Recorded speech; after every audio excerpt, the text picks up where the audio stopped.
dans une maison familiale de banlieue, une dame âgée remarque que Judy est assise dans le salon et regarde la télévision lorsqu'elle s'aperçoit que quelque chose sur son étagère n'est pas comme il devrait l'être.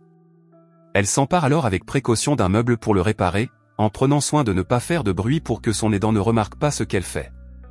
Après avoir terminé, elle se couche tranquillement sur le sol, mais s'effondre soudainement et est hospitalisée. Plus tard, le fils de Judy, Noah, et sa fille, Megan, arrivent à l'hôpital où ils apprennent que leur mère a eu une attaque. Noah se sent très coupable à l'égard de sa mère et partage un souvenir extraordinaire de la façon dont sa mère lui a sauvé la vie lorsqu'il était enfant. Alors qu'il quitte l'hôpital, son frère aperçoit un vieil ami de la famille, Meusé, qui erre dans les rues et a pitié de lui. À la maison, Noah éprouve un sentiment de nostalgie après 30 ans d'absence et décide d'y passer les prochains jours avant de retourner à Los Angeles, où il vit. Il descend à la cave pour vérifier ses vieilles affaires et, à son grand désarroi, toutes ses vieilles affaires sont maintenant submergées par l'eau. Furieuse que tous ses souvenirs d'enfance aient été détruits, Megan découvre que l'humidificateur est cassé et qu'il a provoqué l'inondation de tout le sous-sol. En regardant autour d'elle, elle trouve un trou dans le mur et commence à le casser pour découvrir ce qu'il y a derrière. Avec l'aide de Noah, ils découvrent un vieux corps enterré dans le mur. Ils reconnaissent le corps de Madame Patty Meusé, se rappelant que 30 ans plus tôt, toute la ville la cherchait, mais ne l'a pas trouvée. Leurs parents ont dû les emmener chez leur grand-mère pour Noël et, à leur retour, ils ont découvert de nouveaux dessins de meubles sur le mur de la maison. Noah est choqué d'avoir passé toute son adolescence à jouer dans cette cave, sans se rendre compte qu'il avait respiré l'air d'un cadavre. Noah pense que leurs parents sont des meurtriers, mais Megan lui dit de ne pas tirer de conclusions hâtives et suggère que c'était peut-être un accident ou que le mari de Patty l'a tué par accident et qu'ils ont essayé de le dissimuler pour la énième fois. Megan pense qu'il devrait appeler la police et Noah fait remarquer que signaler le corps maintenant ne servirait à rien, puisque cela s'est passé il y a 30 ans.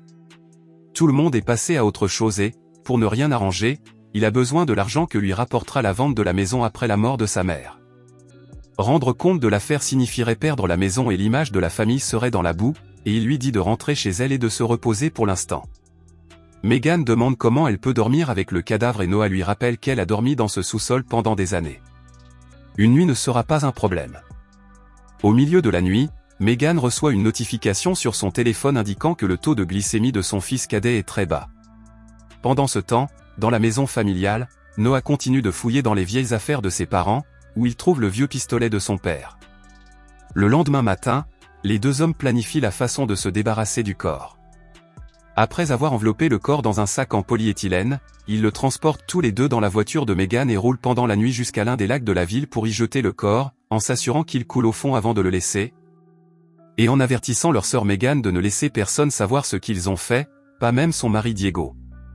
Le matin, après avoir déposé les enfants à l'école, Megan entend à la radio la découverte d'un corps enterré sous un lac de la carrière, et apprend que la police enquête sur le corps pour en identifier l'identité. En allant voir leur mère, Megan annonce la nouvelle à Noah, qui lui dit de ne pas s'inquiéter et pense que la police n'a aucun moyen de les relier à cette histoire. Dès qu'ils arrivent dans le service de la mère, l'inspecteur RWS attend déjà pour parler à la mère, mais à cause de l'attaque cérébrale, il a du mal à communiquer et on lui demande de venir une autre fois quand il se sentira mieux. À l'extérieur de la chambre, l'inspecteur demande aux frères s'ils ont une idée sur le corps retrouvé dans le lac et il nie immédiatement être au courant de quoi que ce soit. Mais lorsque l'inspecteur donne le nom de la personne décédée, les frères se souviennent qu'ils étaient autrefois des amis de la famille, mais il y a longtemps. Une fois le détective parti, les frères rendent visite à leur mère pour lui dire qu'ils s'occupent de Patty, qu'elle ne doit pas s'inquiéter et qu'elle ne doit rien dire à personne. Lorsqu'ils rentrent chez eux, ils trouvent une voiture garée devant la maison. Lorsqu'ils entrent, ils découvrent Grace, l'aide-soignante de leur mère, assise comme une patronne sur la pelouse tout en se préparant un steak.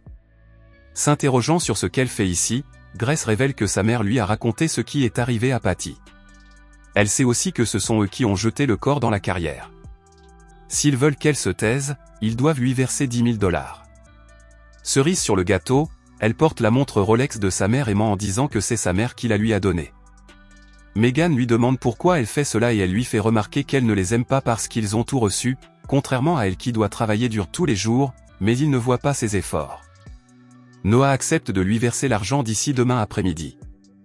Après cela, ils ne veulent plus la voir. Après son départ, Megan commence à calculer tout l'argent qu'elle peut obtenir et demande à Noah combien il a, ce à quoi il répond 6 cents $. Elle décide alors de prendre l'argent des ventes en ligne pour se rencontrer. Ce soir-là, Baudet est seul à la maison pendant que Megan fait ses ventes en ligne, lorsqu'elle reçoit un message de Noah lui disant que Grace est à la maison. Grace prend le téléphone de Noah et envoie un SMS à Megan, la menaçant d'appeler la police si elle ne vient pas chez elle dans les 20 prochaines minutes. Voyant cela, Megan met fin à ses ventes et se précipite hors de la maison, mais elle n'y parvient que lorsque Grace a déjà passé l'appel. Les policiers arrivent à la porte d'entrée pour demander la raison de l'appel et Noah doit mentir en disant qu'il s'agissait d'une fausse alerte et parvient à convaincre l'officier que tout va bien. Lorsque les flics partent, Grace exige 25 000 $ pour demain et son partenaire frappe Noah avant de partir. À l'extérieur de la maison, le grand type doit vomir à cause de l'accident, révélant qu'il est son ex et un coiffeur que Grace réussit à convaincre de l'aider à avoir l'air effrayante devant ses frères. Le lendemain, Megan doit vider son compte, y compris les fonds de l'université de ses enfants. Lorsqu'elles arrivent au point d'échange, Megan révèle qu'elle n'a pu trouver que 22 000 $ et qu'elle réglera le reste plus tard. Grace ne veut pas accepter l'argent s'il n'est pas complet, ignorant même le grand homme à côté d'elle lorsqu'il la supplie de l'accepter. Fatiguée de la façon dont les choses se sont déroulées jusqu'à présent, Megan dit à Grace qu'elle peut appeler la police parce qu'elle ne se soucie plus de ce qui va se passer. Le grand type tente de les séparer en éloignant Megan de Grace, mais celle-ci lui donne un coup de pied dans la jambe et il tombe, se cognant la tête contre une brique. Heureusement, il est encore en vie. Mais alors qu'ils essaient de l'emmener à l'hôpital, Noah tire sur le pauvre homme, le tuant. Grace sent ce qui est sur le point de se produire et tente de fuir pour sauver sa vie, tandis que Noah lui tire dessus et rate plusieurs balles, jusqu'à ce qu'une la touche et qu'elle tombe du pont. Le trajet de retour reste silencieux, Megan demandant à son frère de rentrer se laver et de sortir ses vêtements pour les brûler plus tard. Alors que Megan est assise dans la voiture, plongée dans ses pensées, le dernier Mésé qui erre dans les rues s'approche enfin d'elle. Elle se souvient des moments où leur famille avait l'habitude de se retrouver. Il remarque quelque chose dans les cheveux de Megan et lorsqu'elle vérifie, il s'agit des taches de sang de leur dernière rencontre. Plus tard, le détective trouve le corps du grand homme sur le pont et le corps de Grace doit être sorti de l'eau. Le détective reconnaît immédiatement Grace comme la personne qui s'occupait de Judy. Les frères sont convoqués pour être interrogés. Bien qu'ils ne soient pas suspects à ce stade, le détective souligne que 3 corps ont été retrouvés depuis qu'ils sont en ville et qu'ils sont d'une manière ou d'une autre liés à tous ces meurtres, et il promet d'attraper les instigateurs de ces meurtres. Au cours d'un dîner en famille, Baudet leur rend visite à l'improviste. Megan et Noah doivent alors faire semblant d'apprécier sa présence. Mais Megan commence à le regretter lorsque Baudet commence à parler des récents meurtres devant les enfants, ce qui met Diego mal à l'aise par rapport à la présence de Baudet dans leur maison. Alors qu'ils regardent les enfants faire du sport, Noah et Megan commencent à discuter de ce qu'il faut faire avec Baudet, car il en sait déjà beaucoup sur ce qu'ils ont fait. Noah ne pense pas que Baudet se taira à propos de l'incident. Ils envisagent donc de le confronter pour assurer la sécurité de leur famille. Ils lui rendent donc visite. Baudet les accueille chez lui et décide de montrer à Noah quelque chose de gentil. Il emmène Noah dans une de ses pièces où il possède une collection d'épées médiévales. Baudet finit par le coincer. Alors qu'il s'apprête à porter le coup de grâce, Noah ne se rend pas compte qu'il ne faisait que jouer et Megan débarque avec une arme pointée sur Baudet. Baudet est déçu que ses cousins essaient de le tuer, il donne un coup de poing à Noah et s'enfuit de la pièce. Il sort son épée pour combattre Megan qui sort un pistolet pour lui tirer dessus, alors que Noah arrive par derrière pour le poignarder et que Baudet fait quelques pas avant de s'effondrer. Megan se rend à l'hôpital pour raconter à sa mère tout ce qui s'est passé, la suppliant de ne s'inquiéter de rien. Leur conversation est interrompue par l'arrivée de l'inspecteur qui vient interroger sa mère en convalescence. Megan revient rapidement pour dire quelque chose à sa mère avant que le détective n'entre.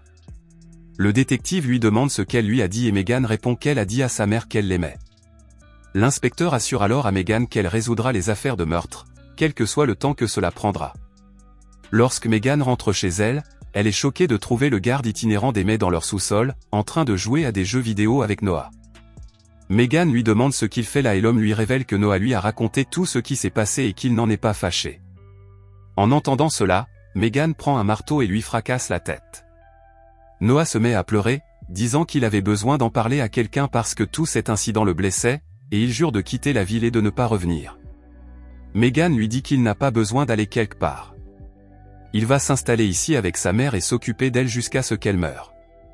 Il trouvera un travail et paiera les factures de la maison.